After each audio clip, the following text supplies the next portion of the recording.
The Chennai Silks in Wow Summer Sale. Let's the celebrations begin. Star படத்தில் வாய்ப்பு உங்களுக்கு எப்படி வருது? ஒரு கேரக்டரை உருவாக்கணும்னா ஒரு கதைக்கு எந்த அளவுக்கு அது தேவைப்படும் அப்படின்னு நினைக்கிறதெல்லாம் ஒரு இயக்குனர் கையில் தான் இருக்குது. பார்க்க சின்ன பையன் மாதிரி இருந்தாலும் நிறைய உணர்வுபூர்வமான ஒரு இயக்குனர். இது உங்களுடைய செகண்ட் இன்னிங்ஸ் அப்படின்னு எடுத்துக்கலாமா? இன்னிங்ஸ் ஆடிட்டு தான் இருக்கேன். இப்போ எப்படி நான் சப்ஸ்டியூட் மாதிரி தான் சப்ஸ்டியூட் எப்பவுமே இருக்கும். அவங்க லிஸ்ட்லாம் பேர் வந்துடும். ஆனால் ஆடுறதுக்கு வாய்ப்பு கிடைச்சா தான் உள்ள இறங்கி களமாட முடியும். ஆமாம், கவுண்டமணி அண்ணன் கூட ஒரு கட்சி தலைவராக நடிச்சிருக்கேன், தனி மனித உரிமை கட்சின்னு. ஏன்னா அந்த கட்சியில் நான் மட்டும் தான் இருப்பேன். தனி மனித உரிமை கட்சி. நான் தலைவர், முன்னாடி செயலாளர், என் பொண்ணு வந்து பொருளாளர், குடும்பமே அரசியல். ஆமாம். எப்படி பார்க்குறீங்க கவிதையில் ஒரு நடிப்பீங்க? நீ என்ன மாதிரி என்னை பயன்படுத்தினாலும் நான் உங்களுக்கு வந்து அதுக்கு அடாப்ட் ஆவேன் அப்படிங்கிறது ஒரே படத்தை நிரூபிச்சிட்டார். நிறைய ஹார்ட் ஒர்க்கு, அதுக்கு ஒருத்தர் தயாராகணும். நீங்கள் ஒரு நாளெல்லாம் பட்டினி இருக்கிறதுலாம் சாதாரணமாக உடம்புக்காக இருந்துடலாம், ஒரு வேலைக்காக இருக்கிறது கஷ்டம். காதல் சுகுமார் நல்லா நிறைய படம் நடிச்சிட்டு இருந்தார், திடீர்னு காணாமல் போயிட்டாரு, என்ன ஆச்சு அவருக்கு அப்படின்ட்டு. ஸோ என்னதான் ஆச்சு உங்களுக்கு? ஒரு காலத்தில் பீக்கில் இருக்கவங்க பார்த்தீங்கன்னா இப்போ எங்கே இருக்காங்கன்னு தெரிய மாட்டேங்குது. அதெல்லாம் வந்து பார்த்திங்கன்னா திடீர்னு ஒன்றுமே இல்லாமல் இருப்பாங்க, திடீர்னு பார்த்தா ஒரு படத்துல இப்போ மேலே வந்துடுவாங்க. 96, 97களெல்லாம் 2000 வாய்ப்பு வாங்கலாம் சாதாரண விஷயம் கிடையாது. என்னுடைய ஆல்பம் ஒன்று இருக்குது, 2003 வரைக்கும் நான் அதை தூக்கிட்டு நான் அலைஞ்சிருக்கேன். ஃபோட்டோஸ் தெரிஞ்சவங்கள்ட்டலாம் கொடுத்துருவேன். கம்பெனிக்கு போக தெரியாது, யாராவது போனால் நான் ஃபோட்டோ கொடுத்துருவேன். நான் ஒரு விஷயங்களில் நான் மிஸ் பண்ணிட்டு தான் சொல்லுவேன். நிறைய பேர்ட்ட நான் போய் நின்றுருக்கணும், அவங்க நிச்சயமாக எனக்கு கொடுத்துருப்பாங்க, நான் அதை செய்யலை. அது என்ன, அதான் காலம்ன்றது. 2004 உங்களை பார்த்தார்ல ஒரு ஸ்டாரா, ஆனால் 2010 வரைக்கும் இன்னும் வாய்ப்பு தான் தேடிட்டு இருக்காரு அப்படிங்கிறது எவ்வளோ பெரிய வழி. யாரையும் நீங்கள் குறை சொல்லிலாம் சொல்லலை, உங்களையே நீங்கள் நொந்துக்கிறீங்க. அதை புரிஞ்சுக்கிறதுல பாதி வாழ்க்கை போயிடுச்சு, என்ன நடந்துச்சுன்னே தெரியல. ஆனால் சினிமாங்களை வந்து தம்பி திறமையை தாண்டி வேறு ஏதோ ஒன்று இருக்குது. பிடிவாதமாக நீங்கள் இருந்தீங்கன்னா இது வேணும் அப்படின்னு, அது உங்களுக்கு கண்டிப்பாக அதை கொடுத்துரும். அது ஏன்னா எப்போ கொடுக்குன்னு தெரியாது.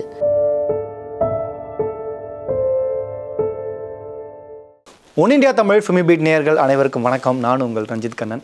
இந்த ஒரு சிறப்பான நேர்காணலில் நம்ம கூட ஒரு தமிழ் சினிமாவினுடைய ஒரு மிக முக்கியமான நடிகர். இவர் நம்ம காமெடின்னு சொல்லலாம், குணச்சித்திர நடிகர்னு சொல்லலாம், ஹீரோன்னு சொல்லலாம், ஒரு முக்கியமான இயக்குனர் இவர். ஸோ அவருடைய 2வது இன்னிங்ஸை இப்போ ஆரம்பிச்சிருக்காரு அப்படின்னு நம்ம சொல்லலாம். ஸ்டார் படம் மூலமாக வேறு யாரும் இல்லை, நடிகர் காதல் சுகுமார் அவர்கள். வணக்கம் பிரதர். வணக்கம் பிரதர். எப்படி இருக்கீங்க?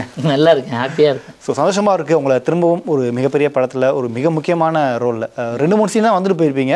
பட் ஆனால் உங்களுடைய கேரக்டர் ஆடியன்ஸோடைய எல்லார் மனசுலையும் பதிஞ்சிருச்சு. குறிப்பாக சினிமானா இதான்டா, சினிமானா இப்படி தான் இருக்கும் அப்படிங்கிறத நீங்கள் வந்துட்டு போகிற உங்களுடைய காட்சிகள் வந்து நிரூபிச்சிருச்சு. ஸோ முதல்ல சொல்லுங்கள், காதல் சுகுமார் படம் பார்க்கும்போது எங்களுக்கு தோணுச்சு, காதல் சுகுமார் நல்லா நிறைய படம் நடிச்சிட்டு இருந்தார். காதலாகட்டும், விருமாண்டி, வசூல் ராஜா, திருவிளையாடல் ஆரம்பம் நிறைய படங்கள் பண்ணிகிட்டே இருந்தார். திடீர்னு காணாமல் போயிட்டார், என்ன ஆச்சு அவருக்கு அப்படின்ட்டு. ஸோ என்னதான் ஆச்சு உங்களுக்கு? ஒன்றும் ஆகலை, நான் படங்கள் பண்ணிட்டு தான் இருந்தேன். அதாவது எல்லா படங்களுமே ஜனங்க வந்து தேட்டருக்கு பார்ப்பாங்க, பெரிய நடிகர்கள் நடிக்கிற படங்கள் தான் தேட்டர் ரிலீஸ் ஆகுங்கிற ஒரு கட்டாயம் வந்துருச்சு. சின்ன படங்களுக்கு எப்போயாவது ஒன்று கிடைக்கும், அதுவும் காலை காட்சி இல்லை நைட்டு இரவு காட்சி. ஸோ அந்த ஓடி போய் படம் பார்க்குறதுக்கு சின்ன தயாரிப்பாளர் தனுஷுக்கிட்டையும் சிம்புக்கிட்டையும் காட்சி தாங்க முடியும். கிடைக்கிற நடிகர்களை வச்சு அவங்க படம் பண்ணுவாங்க, அந்த மாதிரி படங்கள் நமக்கு வாய்ப்பு கிடைக்கும். அந்த மாதிரி படங்கள் எப்போயாவது ரிலீஸ் ஆகும். ஸோ அப்படி தான் கவனிக்கப்படாமல் அப்படியே இருந்தது. பெரிய படங்கள் பண்ண முடியல, பண்ண மாட்டேன்லாம் சொல்லலை, பெரிய படங்கள் பண்ண முடியாத சூழ்நிலை உருவாச்சு. ஒரு கட்டத்தில் நானும் என்ன பண்ணேன்னா, சரி நம்ம கிடைக்கிறத பண்ணிகிட்ருப்போம், நம்ம நடிக்க தான் வந்திருக்கோம், நம்ம ஊர்லேருந்து கிளம்பும்போது நமக்கு ஏதாவது ஒன்று பண்ணுன்னா போதும், நம்மளை 4 பேர் தெரிஞ்சால் போதும் நினைப்பேன் இல்லையா. அதை விடவும் நான் இருக்கிற உயரம் அதிகமாக தான் எனக்கு கிடச்சிது சினிமாவில். ஏன்னா நான் அந்த உழைப்புக்கு அந்த பலன் கிடச்சிது. அது ஒரு கட்டத்தில் வந்து ஓகே, நம்ம நான் தெரிஞ்சிருச்சு, அவள் தான் போதும் அப்படின்ட்டு. ஆக்சுவலாக நிறைய பணம் சம்பாதிக்கணும்னு நினச்சிருந்தோன்னா நிறைய விஷயங்கள் நம்ம பண்ணியிருந்திருப்போம், நிறைய எங்கேயாச்சும் போய் நின்றுருப்போம். நான் அதுக்கப்புறம் தான் ஒரு உணர்ந்தேன். நான் அப்பப்போ ஒரு டைலாக்லாம் சொல்லிகிட்டே இருப்பேன். அதாவது சிங்கத்துக்கு வாழை இருக்கிறத விட எலிக்கு தலையாக இருந்துட்டு போயிடலாம். ஏன்னா அங்கே நாம் தான் யாருமே இல்லாத இடத்துல நம்ம ப்ராப்ளமாக இருந்தால் நம்ம தான் பெரிய ஆளாக தெரியும். இப்போ ஹீரோயின் புதுமுகங்கள் போட்டால் நம்மளை வந்து நடிகை கூப்பிடுவாங்க, அங்கே போனால் நமக்கு நல்ல ரெஸ்பான்ஸ் கிடைக்கும். சரி அது ஓகே, இப்படி இது நல்லா இருக்கேன்னா அதில் ட்ராவல் பண்ண ஆரம்பித்தேன். ஆனால் அதுக்கப்புறமா இப்போ தான் அதை மாற்றிக்க தோணுது. சிங்கத்துக்கு வாழ இருக்கிறது ரொம்ப முக்கியம். அது எந்த முறையாக இந்த பாருங்கள், நான் வந்து படம் ஃபுல்லாக நிறைய படங்கள் நடிச்சிருக்கேன். ஆனால் 2 சீனில் வந்துட்டு போனேன். இப்போ இன்றைக்கி வந்து அவ்வளவு ரெஸ்பான்ஸ் இருக்குது. உங்களை மறுபடியும் பார்க்குறோம், மறுபடியும் அப்போ பாருங்களேன், ஒருத்தர் கலைஞர் என்கிட்டே இருந்தாலும் என்றைக்கு வந்து வெளியில் தெரியணும். அதான் சொல்லுவாங்க, டிஆர் சார் சொல்லுவார் அடிக்கடி, நீ என்ன தான் திறமை இருந்து வந்து நின்னாலும், எனக்கு எல்லாமே தெரியணும் வந்து நின்னாலும், அதிர்ஷ்டம் வெளிச்சம் தெரிஞ்சால் தான் நீ ஃபிலிம்லேயே தெரிவே அப்படிம்பாரு. இல்லைன்னா அந்த இடம் இருட்டாக இருக்கும். கரெக்டாக இல்லையா? உங்களுக்கு என்ன டேலண்ட் வேணா இருக்கட்டும், அதிர்ஷ்டங்கிற வெளிச்சம் பட்டால் தான் நீங்கள் எல்லாத்துக்கும் தெரிய ஆரம்பிப்பீங்க. அப்படி தான் இது நிறைய பேருக்கு நடந்திருக்கு சினிமாவில். என்னாச்சு நிறைய பேர் கேட்போம். இப்போ வந்து இப்போ நான் அடிக்கடி சொன்னது, படம் பார்க்குறவங்களோட நடிக்கிறவங்க அதிகமாகிட்டாங்க. ஆமாம், அதனால் கிடைக்கிற வாய்ப்பெல்லாம் பயன்படுத்தணும் அப்படின்னு சொல்லி தான் இப்போ நடிக்க ஆரம்பிச்சாச்சு. இது நிறைய நடிகருக்கு நடந்தது தான். ஒரு சின்ன பிரேக்குள்ளும் ஒரு லாங் பிரேக்குள்ளும் கவுண்டமணி சார்லாம் 3 வாட்டி ரீஎன்ட்ரி ஆகிருக்காரு. அவர் வந்து நிறைய வந்தப்பெல்லாம் ஒரு மாதிரி வேறு லெவலில் பண்ணிட்டு போவாங்க. அவர் வேறு ஸ்டைல் அந்த நேரத்தில் அந்த காலகட்டத்தில் அதெல்லாம் வந்து ஈஸியாக இருந்தது. இப்போ ரொம்ப கஷ்டம். ஸோ நீங்கள் என்கிட்டே இருந்தீங்கன்னா உங்களுக்கான இது கிடச்சிட்டே இருக்கும் அப்படிங்கிறதுக்கு இந்த படம் தான் உதாரணம். அதாவது நம்ம ட்ராக்கில் நம்ம ஓடிட்டே இருக்கணும், வாய்ப்புகள் அது மாதிரி தேடி வரும். ஆமாம், இந்த படத்தோட கதையும் அதுதான் சொல்லுது. உன்னுடைய வளர்ச்சிக்கெல்லாம் உன்னுடைய வீழ்ச்சிக்கும் உன்னுடைய வளர்ச்சிக்கும் யாரும் காரணம் இல்லை ஒன்றை தவிர, நீ ஒன்றையை நம்பினா தான் நீ ஜெயிப்பேன் அப்படிங்கிறது தான் இந்த படத்தில் அவர் மெயினாக வச்சுருக்காரு. அதுக்கு தான் சினிமாவில் ஏற்றமும் உண்டு இறக்கமும் உண்டு. மேலே இருக்கவன் ஒரே நாளில் கீழே வருவான். அதான் சொல்லுவேன், 2.25 மணி நேரத்தில் ஒருத்தர் தலையெழுத்து மேலே போகிறதும் 2.25 மணி நேரத்தில் கீழே வர மேட்ச் தெரியாமல் போகும். ஆமாம், அது இந்த சினிமாவில் மட்டும் தான் நடக்கும். பட் நான் ஆரம்பத்தில் சொன்ன மாதிரி இது உங்களுடைய செகண்ட் இன்னிங்ஸ் அப்படின்னு எடுத்துக்கலாமா? செகண்ட் இன்னிங்ஸ் ஆடிட்டு தான் இருக்கேன். இப்போ நான் சப்ஸ்டியூட் மாதிரி தான். சப்ஸ்டியூட் எப்பவுமே இருக்கும். அவங்க லிஸ்ட்லாம் பேர் வந்துடும். ஆனால் ஆடுறதுக்கு வாய்ப்பு கிடைச்சா தான் உள்ளே இறங்கி களமாட முடியும். ஆமாம், அது சினிமாவுக்கு கிட்டத்தட்ட எல்லாமே வந்து இப்போ கிரிக்கெட்டில் இருக்கும். அதில் வந்து பார்த்தீங்கன்னு சொன்னால் உங்களை எல்லா பந்தும் 6-4 அடிக்கிறதுக்காக போடுறாங்க, அவுட் ஆகிறதுக்கு தான் போடுறானுங்க. நீங்கள் அதை சிங்கிள் ஆடுறதா இல்லை 4 அடிக்கிறதா இல்லை அவுட் ஆகிட்டு வெளியே போகிறதாங்கிறது நம்ம கையில் தான், திறமையை பொறுத்து தான் இருக்குது. அந்த மாதிரி தான். ஸோ நம்ம இருந்துட்டு தான் இருக்கோம். ஆனால் எப்போ வெளியே தெரியணும் அப்படிங்கிறப்போ ஜனங்களுக்கெல்லாம் வந்து அதுதான் பெருசாக தெரியுது. சரி, இப்போ நீங்கள் சப்ஸ்டியூட்டாக இருந்து ஒரு வாய்ப்பு கிடைச்சது, சரியாக பயன்படுத்திக்கிட்டீங்க. டீமில் திரும்ப தொடருவீங்களா? கண்டிப்பாக. சூப்பர். நமக்கு தொழில். நிச்சயமா. இப்போ கரெக்டாக என்ன பண்ணிட்டு இருக்கீங்க? இப்போ வந்து ஒரு 6 படங்கள் கமிட் ஆகி போயிட்டுருக்கு. ஆமாம், இப்போ மேதகுன்னு ஒரு படம் எடுத்த இயக்குனர் கிட்டு, அது 2வது படம் சல்லீர்கள்னு பண்ணிட்டாரு. அதுக்கப்புறம் ஒரு ஆட்டின்னு ஒரு படம் 82களில் நடக்கிற ஒரு கதை, ஒரு க்ரைம் த்ரில்லரு, ஒரு பீரியட் ஃபிலிமு. ஒரு கிராமம், அந்த கிராமத்தில் ஒரே ஒரு ஸ்டேஷன், அதில் நான் ஒரே ஒரு கான்ஸ்டபிள், அதுதான் கதை. ஆமாம், ரொம்ப அருமையாக இருக்கும். ஏன்னா அந்த ஊரில் இது கேஸே வராது, மக்கள் அவ்வளோ நல்லவங்க. அந்த ஊரில் எதுக்கு ஸ்டேஷன் அப்படிங்கிறப்ப அங்கே ஒரு க்ரைம் நடக்கும், அதுலேருந்து பரபரப்பாகிடும். ரொம்ப பிரமாதமாக எடுத்திருக்காரு. அதில் மெயின் கேரக்டர் பண்ணியிருக்கேன். அதுக்கு பிறகு வந்து நம்ம பர்த்திவன் சரவணன் சார் கூடிய ஒரு படம் நடிச்சிருக்கேன், இன்னும் தலைப்பு வைக்கல. அது ஒரு போலீஸ் கதை, அதில் ஒரு கான்ஸ்டபிள் ரோல் பண்ணியிருக்கேன். அடுத்தது வந்து ஒட்டு முத்தையா கவுண்டமணி அண்ணன் கூட, ஆமாம், ஒரு கட்சி தலைவராக நடிச்சிருக்கேன். ஆமாம், தனி மனித உரிமை கட்சின்னு. ஏன்னா அந்த கட்சியில் நான் மட்டும்தான் இருப்பேன். தனி மனித உரிமை கட்சி. நான் தலைவர், முன்னாடி செயலாளர், என் பொண்ணு வந்து பொருளாளர், குடும்பமே அரசியல். ஆமாம், டைலாக்கே வரும். நான் ஒட்டு முத்தியான அடிச்சதை வன்மையாக கண்டிக்கிறேன், நாளைக்கே நான் வந்து திரும்ப நிறைவேற்றுறேன். நீங்களாம் நிறைவேற்றுறது 3 பேர் இருக்கீங்க கட்சியில், இன்னும் நிறைவேற்ற போகிறீங்க அப்படின்னு. யோ மரியாதையாக பேசு அப்படின்ட்டு நல்லா பண்ணியிருக்காரு நம்ம ராஜகோபால் சார் டைரக்ஷனில். அப்புறம் இந்த படத்துக்கு பிறகு இந்த 3 நாளில் ஒரு 2 படம் எனக்கு, ஆமாம், பெரிய படங்கள் ஒன்று கமிட் ஆகிருக்கு. சினிமாங்கிறது அப்போ ஆமாம், அது உங்களுக்கு எப்போ வேணால் கொடுக்க தயாராக இருக்கும். காலம் தான் அதை காத்திருப்பவனுக்கு காலம் துணையாகி விடும் அப்படின்னு சொல்லுவாங்களே, அந்த மாதிரி தான். இப்போ போர்க்களத்தில் இருக்கிற மாதிரி தான் சினிமாவில் இருக்கிறது. சண்டை வருமா இல்லையான்னு தெரியாது, ஆனால் டெய்லி துப்பாக்கி தொடச்சி வச்சுக்கிட்டே இருக்கணும் நீங்கள். அதை வந்து நீங்கள் வந்து சரி எப்போயோ தானே வரப்போகுது, அறிவு வரும், வெயிட் பண்ணலாம் அப்படின்னு சொல்லிட்டு வச்சுட்டாங்கன்னா, இப்போ டார்னு குண்டு விழும்போது நீங்கள் துப்பாக்கி எடுத்துக்கணும், லாக் ஆகிங்க அது. அந்த மாதிரி தான். ஸோ நாம் தயாராக இருக்கணும் எப்போவுமே. பட் இந்த படத்துலேயே ஒரு வசனம் உங்களுக்கு வரும், வடிவேலு மாதிரி கருப்பாக இருந்தால் எல்லாருமே அந்த மாதிரி ஆயிட முடியாது அப்படின்ட்டு. நீங்கள் நடிக்க வரும்போது இந்த மாதிரி நிறைய பேர் சொல்லியிருப்பாங்க உங்களுக்கான? இல்லை, ஊர்லேயே சொல்கிறாங்க இல்லையே, வடா வடிவேலு, சின்ன வடிவேலு அப்படின்னு சொல்லி. ஆக்சுவலாக அப்படின்னா இப்போ நான் எல்லாம் நிறைய மாற்றிட்டேன். ஊரில் நம்ம ஸ்லாங்கு மதுரில் பூரா அப்படி தான் இருக்குது. என்ன சொல்கிறாங்க, பாடு ஒப்பாக பேசிக்கிறீங்க போயாங்கிட்டு, என்ன வடிவமாக பேசுகிறேன். அதாவது அங்கே வந்து அது சாதாரணமாக தெரியும், கிண்டல் பண்ணுறதுக்காக தான் என்னை அப்படி சொல்லுவாங்க.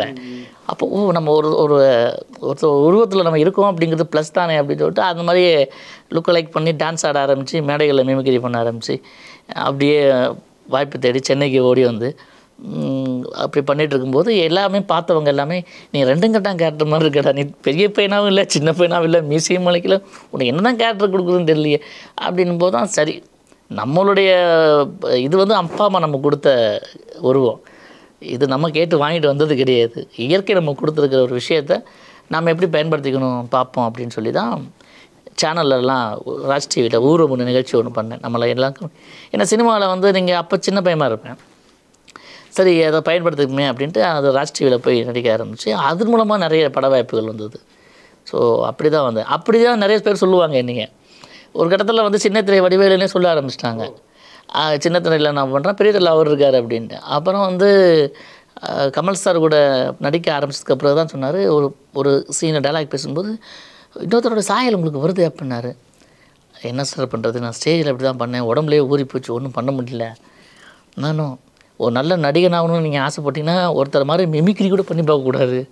ஏன்னா நீங்கள் ஏதாவது செய்யும்போது உங்களை மீறி இப்போவே எனக்கு அந்த இது நடக்கும், ஏதாவது என்ன அறியாமல் வந்துடும், அது ஊறி போச்சு. யத்பாவம் தத்பவதே அப்படின்னு சொல்லி ஒரு சான்ஸ்கிரிட்டில் ஒரு வேர்டு இருக்குது, எதையும் அதிகமாக நேசிக்கிறவே அதை ஆகிவிடு அப்படின்ட்டு.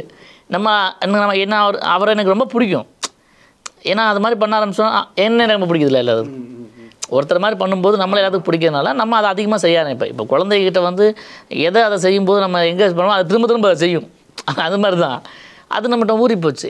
அந்த மாதிரி அப்புறம் தான் சொன்னார். அப்போ நான் என்ன பண்ணேன்னா ரூமெல்லாம் மாற்றி, ஏன்னா மதுரைக்காரங்களாம் ஒன்றா இருந்தான், அவங்களோட வந்து அந்த இதுதான் வந்து ஒட்டிக்குவேன். இப்படி திருச்சிக்காரங்க தஞ்சாவூர்காரங்க இந்த மாதிரி ஆட்களெலாம் ரூமில் போய் தங்கி அவங்களோட இருந்து அவங்கள பேசி காமனாக ஒரு பேசுகிற ஒரு சினிமா லாங்குவேஜ்னு சொல்லுவாங்களே அந்த மாதிரி ஒரு விஷயத்த கற்றுக்கிட்டேன். அவங்க நம்பி குற்றச்சாட்டை நம்ம போக்கணும், சரி பண்ணணும் அப்படின்னு குற்றச்சாட்டுலாம் இல்லை. நீங்கள் இப்போ வந்து இன்னொருத்தர் மாதிரி பண்ணுறதுனால அவருக்கு தான் கிரெடிட் போகுமே ஒழிய நீங்கள் தெரிய மாட்டோம். ஆமாம், மிமிக் தானே. மிமிக்குங்கிறது வந்து உங்களுக்கு வந்து இன்னும் போல செய்தல் தான், உங்களை மாதிரி ஒருத்தர் செய்யணும்னு இருக்கு இல்லையா. ஆமாம், அதுதான் உங்களுக்கு பெருமை. ஆமாம், இவரை மாதிரி நான் பண்ணுறேன் பாரு அப்படின்னு சொல்லி அப்படி சொல்லும் போது தான் நம்ம வந்து வளர்ந்துட்டோம் அப்படின்னு சொல்லி, இல்லைனா இன்னொருத்தர் நிலையில் தான் நம்ம இருக்கோம் அப்படின்னு அர்த்தம். வேறு ஸோ கமல் சார் சொன்ன வார்த்தைக்கு பிறகு தான் சேஞ்ச் பண்ண. ஆமாம், அதுக்கு தான் அவர் மைக் மோகன் சார் உதாரணமாக சொன்னார். அந்த நினைத்தாலே நிற்கும் படம் நான் ஜெயிச்சதுக்கப்புறம் எங்கே போனாலும் கமல் சார் படமா எடுத்து விட அந்த மைக் ஆர்ட் டேரக்டர் எப்படி மைக் வச்சு ஒரு பாட்டு வந்துடும் அப்படின்ட்டு என்னடா பண்ணுறது தெரியாமல் ஒரு 5, 6, 7, 8 படத்துக்கு அது மைக் வச்சு தான் பாடிட்டே இருந்தேன். மைக் மோகன் ஒருத்தர் வந்தார், திடீர்னு அவர் ஹிட் ஆகிட்டார், இந்தாங்க பிடிங்க மைக்குன்னு அவர்கிட்ட கொடுத்து நான் ஓடியாந்துட்டேன் அப்படின்னாரு. ஸோ அந்த மாதிரி. ஸோ இந்த ஸ்டார் படத்தில் வாய்ப்பு உங்களுக்கு எப்படி வருது? இல்லைன்னு அப்ரோச் பண்ணாரா, இல்லை அவர் அப்பா பாண்டியன் உங்களுக்கு ஏற்கனவே பழக்கம், அவர் மூலமாக? பாண்டியன் சார் பழக்கமாகும்போதெல்லாம் அவர் பையன் சின்ன பையனாக இருந்திருப்பார், ஏன்னா அவர் தெரியாது. ஆனால் நான் முதல் பல ஸ்ட்ரகிளிங்க்கு பிறகு வாய்ப்பை நம்ம தேடி போகிற மாதிரி கிடையாது. யார்ட்டையா போய் எனக்கு என்னென்னா நான் பண்ண ஒரு 200 படங்கள் இருக்கும், தமிழ், தெலுங்கு, மலையாளம். இல்லை தெலுங்குலேயே 25 படம் பண்ணியிருக்கேன். தமிழில் வெளியாகாத படங்களெல்லாம் சேர்த்தோன்னா ஒரு 200 படங்கள் வருதுன்னா எந்த படத்துக்கு நான் போய் வாய்ப்பு கேட்டதில்லை. இது ஒரு பாலிசியாக வச்சுருக்கீங்களா? இல்லை இல்லைங்க, அது எனக்கு தெரியாது. ஒரு கம்பெனி எங்கே இருக்குன்னு எனக்கு தெரியாது, யாராவது சொன்னால் தான் தெரியும். எனக்கு வாய்ப்பு வந்துகிட்டே இருக்கும், அது நான் பயன்படுத்திகிட்டே இருந்தேன். வாய்ப்பு வந்த படங்களில் பெரிய படங்களாக இருந்தால் சில காரணங்களால் வேணான்ருவாங்க. ஆனால் நம்ம சின்ன படங்களுக்கு வந்துடணுன்னா அவங்களே நம்ம தேடி வந்துடுவாங்க. ஆமாம், அப்படி நடந்துட்டு இருக்கும்போது என்ன பண்ண ஒரு தேக்கம் வரும் தெரியுமா, ஒரு திடீர்னு என்ன பண்ண போகிறோம் அடுத்தது அப்படின்னு. பொருளாதார ரீதியாக நீங்கள் வந்து பாதிப்படைகிறது ஒரு பக்கம், திடீர்னு என்னடா பண்ணுறோம், நம்ம இப்படியே இருந்துகிட்டே இருக்குமே, நமக்கு என்ன செய்யலாம், சரி நம்ம வாய்ப்பு தேடி போகத்தான் சங்கடமாக இருக்குது, ஆனால் வாய்ப்பை உருவாக்குன என்ன நிறைய பேர் வாய்ப்பு தரலாமே அப்படின்னு சொல்லி இயக்குனர் ஆகணும் அப்படின்னு எங்கள் அப்பா சொன்னதுனால டைரக்டர் ஆகணும்னு ஒரு ஆசை இருந்தது.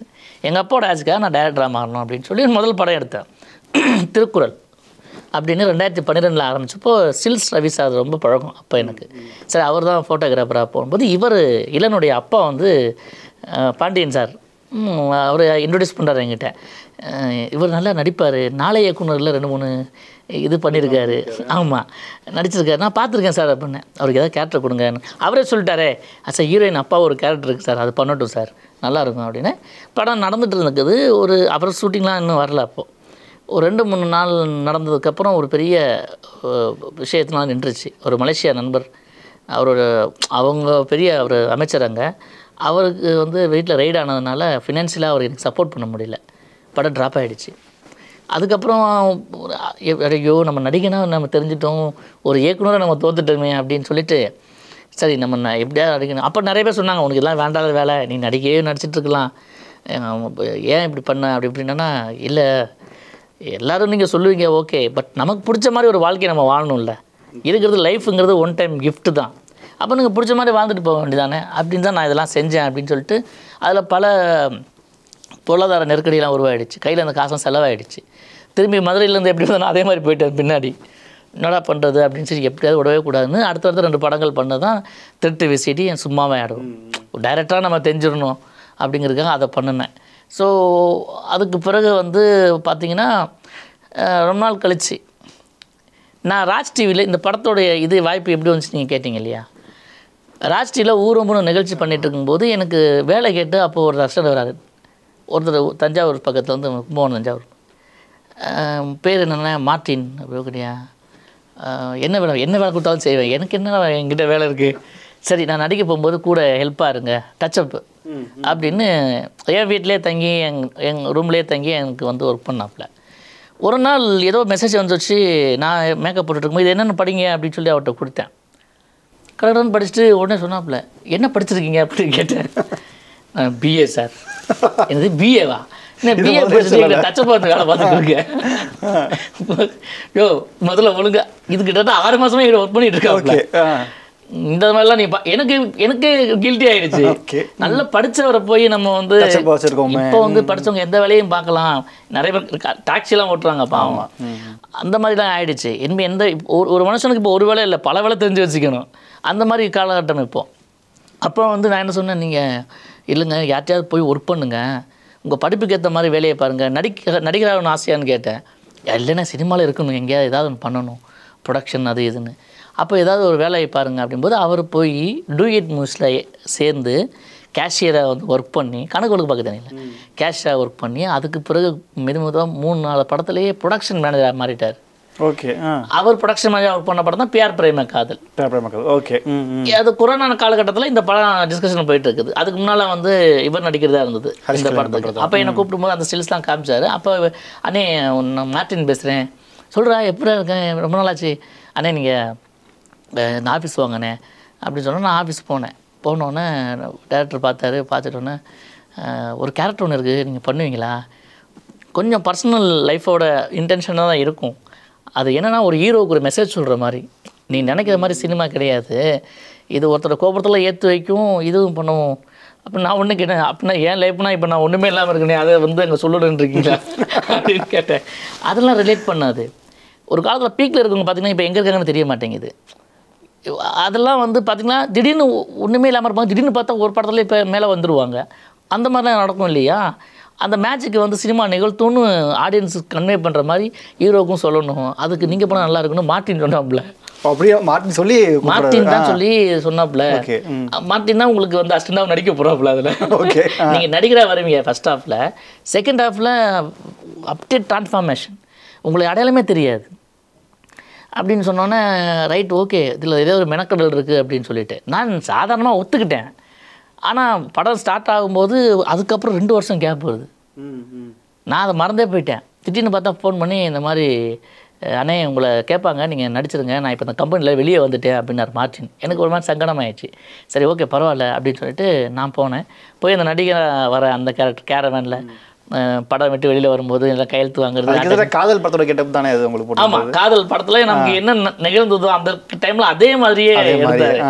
அப்படியே 2004 கூட்டிகிட்டு போயிட்டாரு.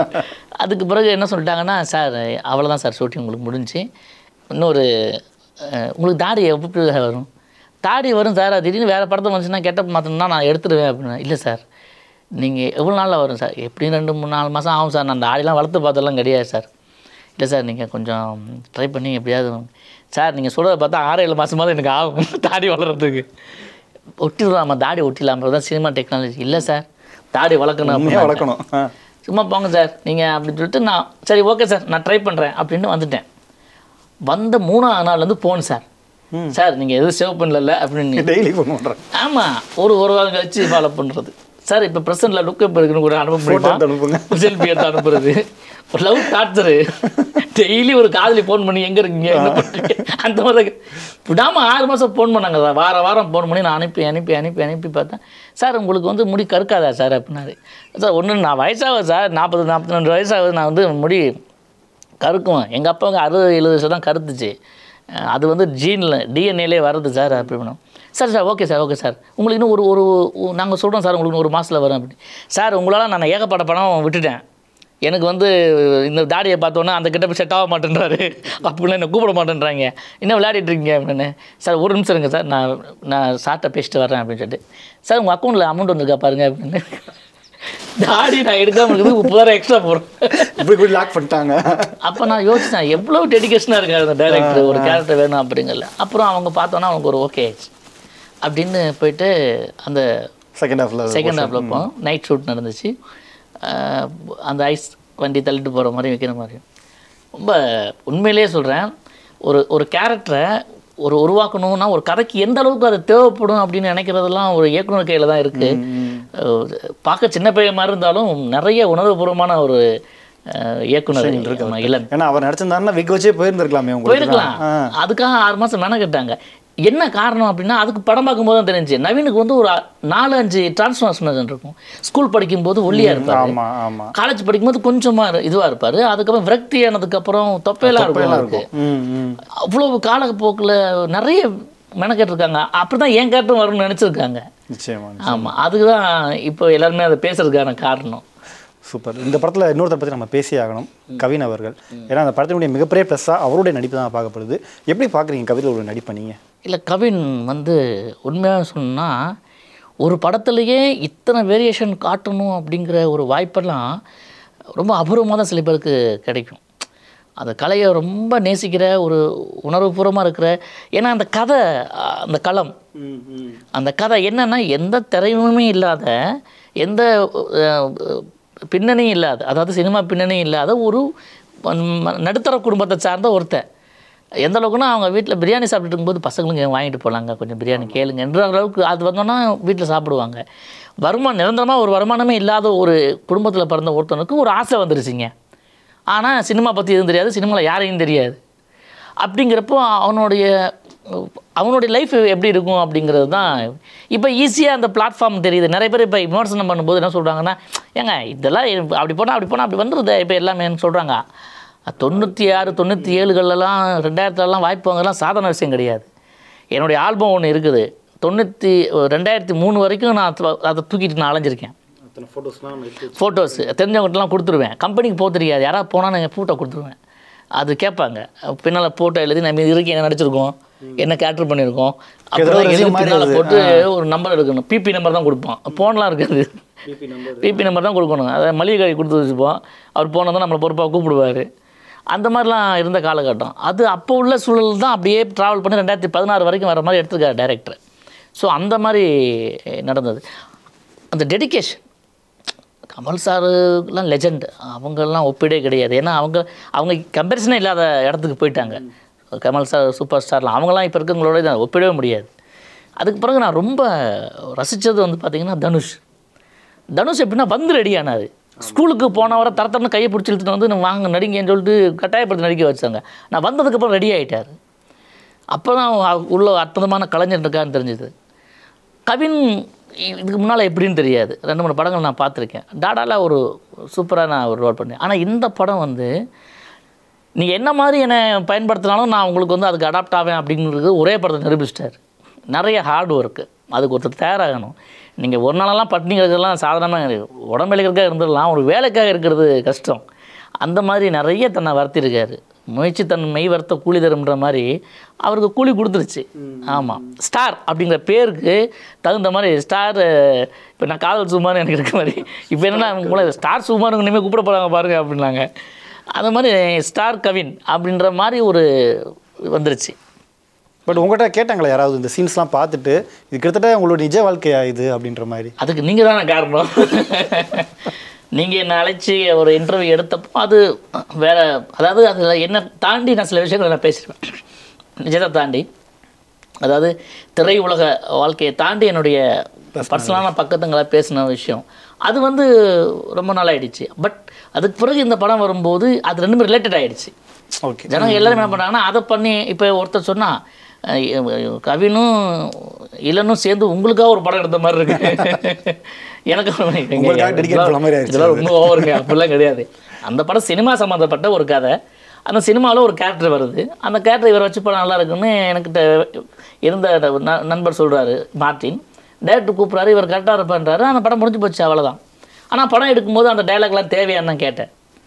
சார் கருப்பாக இருக்கவங்களாம் வடிவேலாக முடியாதுங்கிற தெரிஞ்சுக்கிறதுலேயே பாதி வாழ்க்கை போயிடுச்சு சார் அப்படிங்கிறத சொல்கிற மாதிரி அப்படின்போது, இல்லை சார் அந்த அந்த லுக் லைக்கில் வர்றவங்க நிறைய பேர். இது வந்து என்னென்னா சின்ன வயசுலேருந்து கவின் பார்த்தீங்கன்னா ரஜினி சார் கூட ஃபோட்டோ எடுத்துப்பார், விஜய் சார் பார்த்து வந்து ஃபோட்டோ எடுத்துப்பார். ஒருத்தர் மாதிரி வரணுங்கிற இன்ஸ்பிரேஷனில் தான் சினிமாக்கு எல்லாமே வருவாங்க. அந்த மாதிரி சில பேர் அவங்க உருவ ஒற்றுமையை பார்த்து வருவாங்க. சில பேர் வந்தால் நான் வந்து அந்த மாதிரி டேரக்டர் மாதிரி ஆகணும், இந்த மாதிரி நடிக்கிற மாதிரி ஆகணும் அப்படின்னு ஒரு இன்ஸ்பிரேஷன் இருக்கும் இல்லையா. அந்த மாதிரி நீங்கள் வர்றதுக்கு ஒரு காரணம் இருக்குது இல்லையா. அதுதான் இங்கே நீங்கள் சொல்ல போகிறீங்க.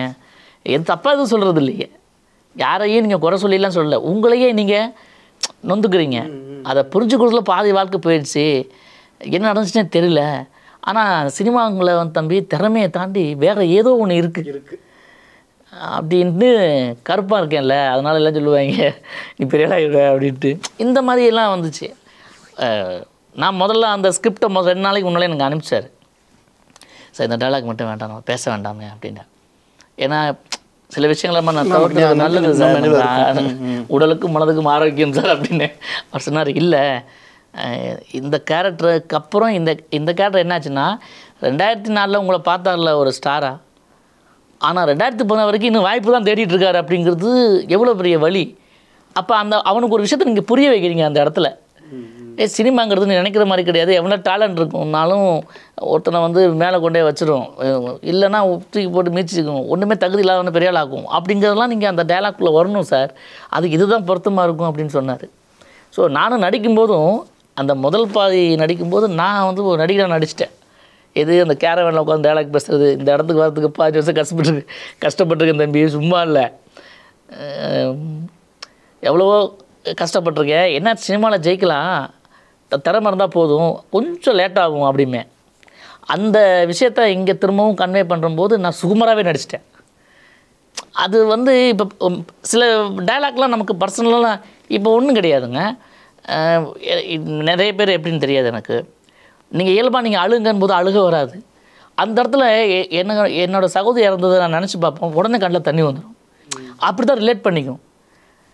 நம்ம போலியாக நடிக்க முடியாது. சில விஷயங்கள்லாம் வந்து உண்மையாக நடந்துக்கும். நம்ம லைஃப்பை நினச்சோடனே நமக்கு வந்து கண்ணில் தண்ணி வந்துடும். அந்த மாதிரி சில விஷயங்கள் யோசிக்கும் போதே அப்படி தான் பேசினேன். அதில் உணர்வுபூர்வமாக நம்மக்கிட்ட என்ன வேணும் அப்படின்னு கேட்டு வாங்குறது ஒரு இயக்குனர் கையில் தான் இருக்குது. ஆக்சுவலி அது ஜெயித்தது என்னோடய கதாபாத்திரம் இல்லை, அங்கே ஜெயித்தது டைரக்டர் தான், இளன் தான். Super super brother. கிட்டத்தட்ட இந்த படம் பார்க்குறவங்களுக்கு உங்களுடைய வாழ்க்கையை பார்த்த மாதிரி தான் இருக்கும், நிறைய பேருக்கு இன்ஸ்பிரேஷன் ஆகும் இந்த படம். ஆமாம் ஆமாம். ஸோ ஆடியன்ஸ்க்கு நீங்கள் என்ன சொல்ல நினைக்கிறீங்க, சினிமாவுக்கு வர நினைக்கிறவங்களா இருக்கட்டும், பொது வழியில் இருக்கிற சினிமா பார்க்குறவங்க? இல்லை, அதை தான் இந்த படமும் சொல்லுது. இந்த படம் என்ன மோட்டிவேட் பண்ணுதுன்னா, ஒருத்தரை சினிமா மட்டும் இல்லை எந்த துறையிலையும் நீங்கள் பிடிவாதமாக நீங்கள் இருந்தீங்கன்னா இது வேணும் அப்படின்னு அது உங்களுக்கு கண்டிப்பாக அதை கொடுத்துரும். அது ஏன்னா எப்போ கொடுக்கணும்னு தெரியாது, அதுக்கு நீங்கள் வெயிட் பண்ணணும். திறமை எந்த அளவுக்கு அவசியமோ பொறுமை அந்த அளவுக்கு அவசியம். பொறுமை இல்லாதவனுக்கு எதுவுமே கிடையாது. பொறுத்தால் தான் பூமி ஆழ்வார்னு இருக்காங்க. அப்புறம் வந்து லால் சார் ஒரு டைலாக் சொல்லுவார், நீ வந்து ஒன்றையே வெறுத்துட்ட, அதனால தான் நீ இப்படி நடந்துக்கிற, நீ ஒன்றையை லவ் பண்ணாதான் மற்றவங்க ஒன்றே லவ் பண்ணுவாங்க. ஸோ நீ அதெல்லாம் விட்டுட்டதுனால தான் உனக்கு வந்து இந்த மாதிரி ஆகிடுச்சு. எப்போ அந்த தன்னம்பிக்கை நீங்கள் இழக்கிறியோ அப்போ வந்து அது உனக்கு கிடைக்காம போயிடும் அப்படின்னு. அந்த வரி இந்த படம் வந்து ஆடியன்ஸுக்கு சொல்கிற கதையே என்னென்னா, சினிமா மட்டுமல்ல எந்த துறையாக இருந்தாலும் நீங்கள் முயற்சி பண்ணிங்கன்னா அதில் உங்களுக்கு கண்டிப்பாக கிடச்சிரும். அதை பிடிவாதமாக இருக்குது உங்களுக்கு. அதான் அழுத பிள்ளை தான் பால் குடிக்கும்னு சொல்லுவாங்க. ஆமாம், பசிச்சா தான் அழுவோம், அப்போ தான் பால் குடிக்கும். ஒரு தாய் என்ன பண்ணுவான், எப்படா குழந்தை அழுதுன்னு பார்த்துட்டே இருப்பாங்க, உடனே ஓடி போய் பால் அவங்க கொடுக்குறதுக்கு. அது மாதிரி தான் கலைங்கிறதும் ஒரு தாய் தான். எப்போ அவ்வளோ வீரியமாக இருந்து தன்னை ஐயோ வர முடியலையே அப்படின்னு நினைக்கும்போது உண்மையான நோக்கமும் தாக்கமும் அவன் காதில் இருந்துச்சுன்னா அது உடனே அவனை அரவணைச்சிக்கும். அதுக்கு தான் கமல் சார் அடிக்கடி சொல்லுவார், சினிமா என்கிற பெண் 1,00,000 பேரை பார்க்கிறாள், 1000 பேரை காதலிக்கிறாள், 100 பேரை தேர்ந்தெடுக்கிறாள், ஒருவனுக்கு மட்டுமே மாலை இடுகிறாள்.